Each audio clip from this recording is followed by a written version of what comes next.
The other day, a coworker and I were chatting, and she was telling me this funny story about how she was in the middle of a packed subway, and this male employee of hers turned to her in the middle of the subway and said, "What does it feel like to breastfeed? Like, what do your boobs actually feel like when you're breastfeeding?" And I burst out laughing.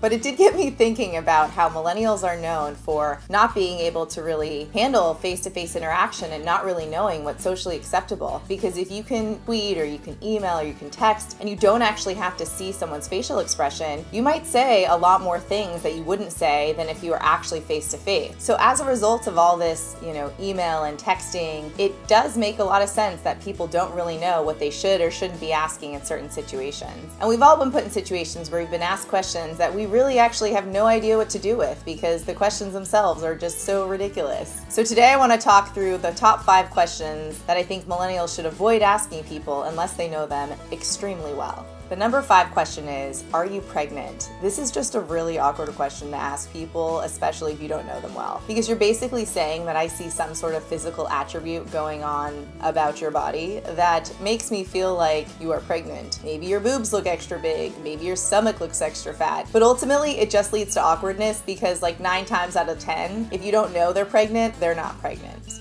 Number 4 is, did you really say that? I don't really understand what the reaction is supposed to be because ultimately I did just say that because I just told you. I love when people ask this, especially at the end of a punchline, because it's like, no, I actually just made up that entire thing just because I felt like lying or because I felt like saying a joke. There's really no reason why people would make up stories. Of course I said that. Number 3 is that your real hair? I totally understand wanting to comment on people's hairstyles. I personally take a lot of pride in noticing male haircuts when they come into work, and I actually think guys get pretty excited when you do notice because men tend to lose their hair more quickly than females, so by you noticing their haircut, that means that they still have enough hair to get a haircut. But even if you notice someone who comes in with straight hair now has braids, or someone who came in with super curly hair a week before now has super straight hair, does not mean it's okay to ask them if their hair is real. And as a public service announcement for some of my friends of other ethnicities, they would like me to say, it's never okay to touch someone's hair without asking. Please don't pet